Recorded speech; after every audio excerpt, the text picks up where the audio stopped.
Don't imagine that you're not familiar with the phrase of you're the average of the 5 people you spend the most time with. So if you spend time with good people, you pick up good habits. If you spend time with bad people, pick up bad habits. How do you help the bad people if you don't hang around them because they're bad for you?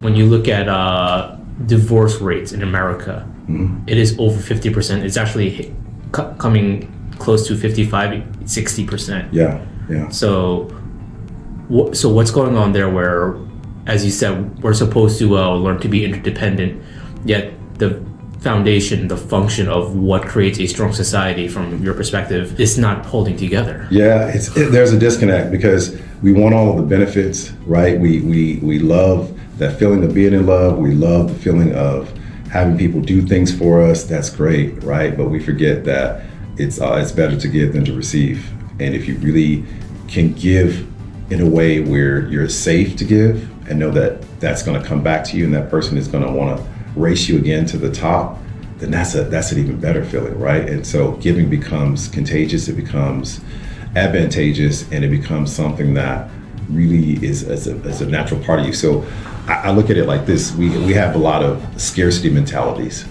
right? And that means that everything people feel like that's good, there's only a little bit of it. So I better do what I can do and get mine while I can get it because it's going to be scarce. So they have a scarcity mentality with thinking that people are going to do right by them and do well by them.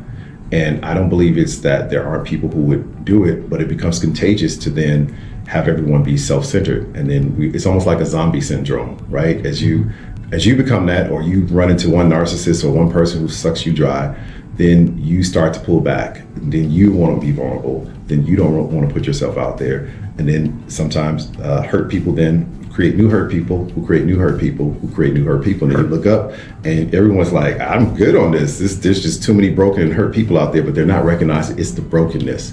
It's not that everyone is just a bad person, but they've gone through some bad things, and unfortunately they weren't intentional on healing those things. And learning too, because that's a big part of it. Hurt people hurt people. Yeah. Okay. So where do we go from here then, where we have a bunch of hurt people who hurt people? Because I don't imagine that you're not familiar with the phrase of you're the average of the 5 people you spend the most time with.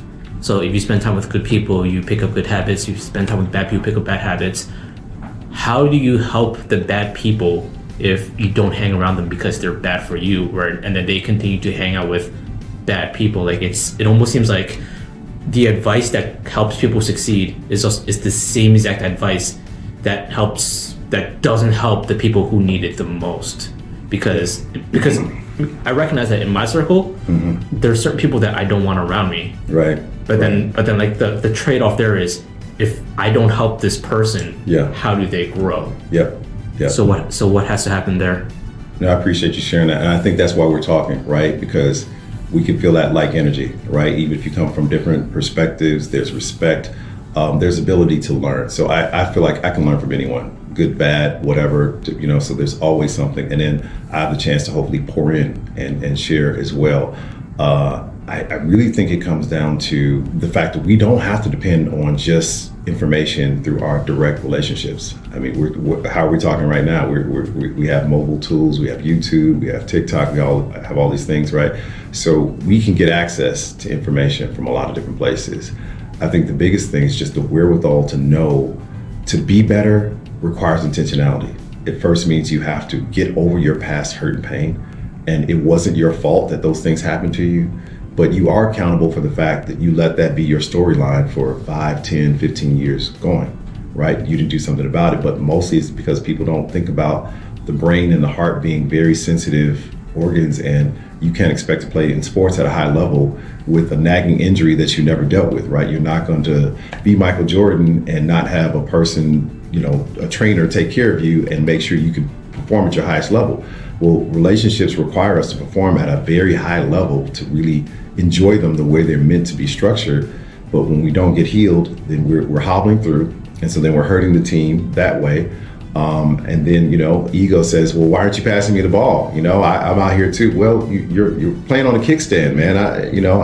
I've seen you miss 10 shots in a row. I think we're going a different direction, but people want the results. And so there's that. And then just the lack of knowledge. Like, people don't know what they don't know. And so they don't realize, like, wow, I never really learned about relationships. I never really learned what marriage is. I never really learned the 4 essential needs of a woman, 4 essential needs of a man, and why things don't work when people don't get them.